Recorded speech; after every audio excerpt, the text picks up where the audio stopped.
ನಮ್ಮದ ಸಾಮಾಜಿಕ ಸಂರಚನೆ ಇದೆಯಲ್ಲ, ಸ್ಟ್ರಕ್ಚರ್ ಆಫ್ ಸೊಸೈಟಿ, ಈ ಸೊಸೈಟಿಯ ಮೂಲ ಪ್ಲಾಟ್ಫಾರ್ಮೇ ಅಗ್ರಿಕಲ್ಚರು. ಅಗ್ರಿಕಲ್ಚರ್ ಕ್ರಿಯೇಟ್ ಆದಮೇಲೆ ಕಲ್ಚರ್ ಕ್ರಿಯೇಟ್ ಆಗಿದ್ದು, ಸಂಸ್ಕೃತಿ ಅನ್ನೋದು ಉತ್ಪಾದನೆ ಆಗಿದ್ದು ವ್ಯವಸಾಯ ಸೃಷ್ಟಿಯಾದಮೇಲೆ. ಸೊ ಇದೊಂದು ಮೂಲ ಬೋರ್ಡು, ಸ್ವಿಚ್ ಬೋರ್ಡ್. ಒಂದು ಮನೆ ಒಳಗೆ ಹೆಂಗೆ ಎಲೆಕ್ಟ್ರಿಸಿಟಿ ನೀವು ಪಾಸ್ ಮಾಡಬೇಕು, ಎಲ್ಲೆಲ್ಲಿ ಹೋಗಬೇಕು, ಅದು ಹೆಂಗೆ ಬರಬೇಕು ಅಂತ ಇರ್ತದೋ, ಅದ್ರ ಸರ್ಕ್ಯೂಟ್ ಬೋರ್ಡ್ ಯಾವುದಾದ್ರೂ ಇದೆ, ಅದು ವ್ಯವಸಾಯ. ಆ ವ್ಯವಸಾಯ ಮಾಡುವ ಕೃಷಿಕ ಇದನ್ನಲ್ಲ, ಅವನು ಎಲ್ಲರನ್ನೂ ಒಳಗೊಂಡು ಮಾಡೋದು. ತನ್ನಿಂದ ಕೆಳಗಡೆವರೆಗೂ ಯಾರಿದ್ದಾರೆ, ಕಸುಬುದಾರರು, ಮೇದಾರ್ ಇರ್ಬೋದು, ಕುಂಬಾರ್ ಇರ್ಬೋದು, ಆಚಾರ ಇರ್ಬೋದು, ಸಕಲೆಂಟು ಕಸುಬುಗಳವರು, ಮತ್ತು ಎಲ್ಲ ಕೂಲಿಕಾರ ಜನಾಂಗದವರು ಎಲ್ಲರೂ ಸೇರಿ ಮಾಡೋವಂಥದ್ದು. ಸೊ ಹೀಗಾಗಿ ಒಕ್ಕಲುತನ ಅನ್ನೋದು ಒಂದು ಜಾತಿಗಷ್ಟೇ ಸೀಮಿತ. ಇದು ಕೆಂಪೇಗೌಡರದು ಬರೀ ಒಕ್ಕಲಿಗಿರೋದು ಅಂತ ಯಾರು ಭಾವಿಸ್ಬೇಕಾಗಿಲ್ಲ. ನಮ್ಮಲ್ಲಿ ಇಲ್ಲಿ ನಿನ್ನೆ ನಾವು ಪೂರ್ವವಾಗಿ ಸಭೆ ಮಾಡಿದ್ವಿ. ಸತೀಶ್ ನೀವು ಬರಬೇಕು ಅಂತ ಹೇಳಿದಾಗ ನಾವೊಂದು ಸಭೆ ಮಾಡ್ಕೊಂಡ್ವಿ. ನಾವು ನಮ್ಮ ಕೇಶವರಾಜಣ್ಣವ್ರ ನೇತೃತ್ವದಲ್ಲಿ ನಾವೆಲ್ಲ ಬ್ಲ್ಯಾಕ್ ಅಧ್ಯಕ್ಷರುಗಳು, ನಮ್ಮ ಚಂದ್ರಣ್ಣವರು, ದಾನಿಗೌಡರು ಎಲ್ಲ ಸೇರಿ. ಸೊ ಈ ಸಭೆ ಆದಾಗ ತೀರ್ಮಾನ ಆದಂಥದ್ದು ಏನು ಅಂತಂದರೆ, ನಾವು ಸರ್ವರನ್ನು ಒಳಗೊಂಡ ಕೆಂಪೇಗೌಡ ಜಯಂತಿಯನ್ನು ಮಾಡಬೇಕು. ಇದರಲ್ಲಿ ಯಾವುದೇ ರಾಜಕೀಯ ಪಕ್ಷಗಳ ಸೋಂಕು ಇರಬಾರ್ದು.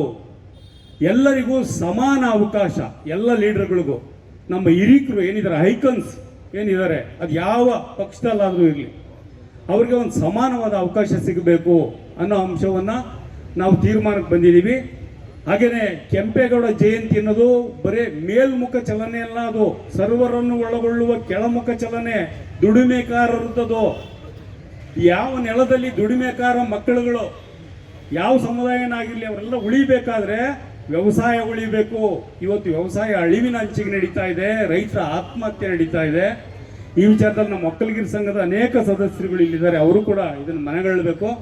ಹಾಗೇನೆ ಆಡಳಿತಾತ್ಮಕ ಐಕನ್ ಆಗಿ ನಮಗೆ ಕೆಂಪೇಗೌಡರು ಹೇಗೋ, ಸಾಂಸ್ಕೃತಿಕ ಐಕನ್ ಆಗಿ ಕುವೆಂಪು ಅವರು ಕೂಡ ನಮ್ಗೆ ಅಷ್ಟೇ ದೊಡ್ಡವರು. ಈ ಇದರಲ್ಲಿ ಕುವೆಂಪು ಅವ್ರದ್ದು ಒಂದು ಭಾವಚಿತ್ರ ಮುಂದಿನಿಂದ ನಾವು ಹಾಕಬೇಕು. ಇದು ಮುಖ್ಯ ಸಂಘದಲ್ಲೂ ಕೂಡ ಇದೆ, ನಮ್ಮ ಶ್ರೀನಿವಾಸ್ ಅವ್ರಿಗೆ ಗೊತ್ತು, ಹಿರಿಯರಿಗೆ. ಸೊ ಅದನ್ನು ಒಂದು ಹಾಕಬೇಕು ನಾವು. ಈಗ ಹಾಕಿ ಮಾಡಿ ರಾಜಕೀಯವನ್ನು ರಾಜಕೀಯಕ್ಕೆ ಸೀಮಿತಗೊಳಿಸಬೇಕು. ವೈಯಕ್ತಿಕ ವೈಷಮ್ಯಗಳಿಗೆ, ದಬ್ಬಾಳಿಕೆಗೆ ಬಳಸಬಾರದು. ಒಕ್ಕಲಿಗರ ಸಂಘ ಸರ್ವರನ್ನು ಒಳಗೊಳ್ಳುವ ಒಂದು ಸಂಘಟನೆಯಾಗಿ ರೂಪುಗೊಳ್ಳಲಿ. ಇದಕ್ಕಾಗಿ ಒಂದು ಸಮನ್ವಯ ಸಮಿತಿಯನ್ನು ನಮ್ಮ ಕೃಷ್ಣಣ್ಣವರು, ನಮ್ಮ MP ಸರ್ರು, ಮತ್ತು ನಮ್ಮ MLC ಕೃಷ್ಣಣ್ಣವರು ಮತ್ತು ದಾನೇಗೌಡರು, ಚಂದ್ರಣ್ಣವರು ಎಲ್ಲ ಸೇರಿ ರೂಪಿಸ್ತಾರೆ. ಎಲ್ಲರೂ ಸೇರಿ ಒಂದು ಸಮನ್ವಯ ಸಮಿತಿ ಮಾಡಿರಿ, ಕಾರ್ಯಕ್ರಮವನ್ನು ನೀಟಾಗಿ ಮಾಡೋಣ.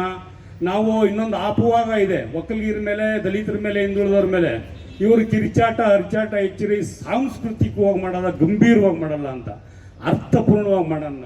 ನಾವೇನು ಕಲಿಯದೇ ಇರೋ ವಿದ್ಯೆ ಯಾವುದೂ ಇಲ್ಲ, ಕಲ್ತ್ರೆ ಎಲ್ಲ ವಿದ್ಯೆನೂ ದಕ್ಕಿಸ್ಕೊಳ್ಬೇಕು. ನಾವೆಲ್ಲ ದಲಿತ ಸಮುದಾಯವನ್ನು ಒಳಗೊಂಡು, ಹಿಂದುಳಿದವ್ರನ್ನ ಒಳಗೊಂಡು, ನಿಮಗೆ ಗೊತ್ತಿರ್ಬೋದು, ಒಂದೊಂದು ಜಾತಿಗೆ ಒಂದೊಂದು ಪೇಟೆಯನ್ನು ಮಾಡಿದ್ರು ಕೆಂಪೇಗೌಡರು. ಸೊ ಅದನ್ನು ಸತೀಶ್ ಹೇಳ್ತಿದ್ರು, 62 ಪೇಟೆಗಳನ್ನು ಮಾಡಿದ್ರು ಅಂತ. ಅದೇನು ತಮಾಷೆ ವಿಚಾರ ಅಲ್ಲ. ಆಡಳಿತಾತ್ಮಕತೆಯನ್ನು ರೂಪಿಸುವಂಥ ಒಬ್ಬ ವ್ಯಕ್ತಿಯೇ ಸದಾಕಾಲ ಸರ್ವರನ್ನು ಒಳಗೊಳ್ಳಬೇಕು. ದುರಾಂಕಾರಿಗಳನ್ನು, ಕೆಟ್ಟವ್ರನ್ನ ಬಗ್ಗು ಬಡಿಬೇಕು. ಅದು ನಿಜವಾದ ಕಮಿಟ್ಮೆಂಟು. ಸೊ ಆ ಕಮಿಟ್ಮೆಂಟನ್ನು ಇಟ್ಕೊಂಡು ನಮ್ಮ ಈ ಸ್ವಿಚ್ ಬೋರ್ಡ್ ಏನಿದೆ, ವ್ಯವಸಾಯ ಅನ್ನೋದು, ಕೃಷಿ ಅನ್ನೋದು, ಅದ್ರ ಕೆಳಗಡೆ ಬರೋ ಆ ಬೆವರಿಗೆ ಸಂಬಂಧಪಟ್ಟ ಎಲ್ಲ ಜನರನ್ನ ರಕ್ಷಣೆ ಮಾಡ್ಕೊಬೇಕು. ಒಕ್ಕಲಿಗರ ಸಂಘ ಈಗಾಗಲೇ ಬೇರೆ ಬೇರೆ ಜಾತಿಗಳ ನಡುವೆ ಸಂಘರ್ಷಗಳು ಇರ್ಬೋದು, ಎಲ್ಲ ದೂರ ಮಾಡಬೇಕು. ಡೆಮಾಕ್ರಸಿ ಇರೋದೇ ಅದಕ್ಕೆ, ಎಲ್ಲರನ್ನು ಸಮಾನಗೊಳಿಸೋಕ್ಕೆ.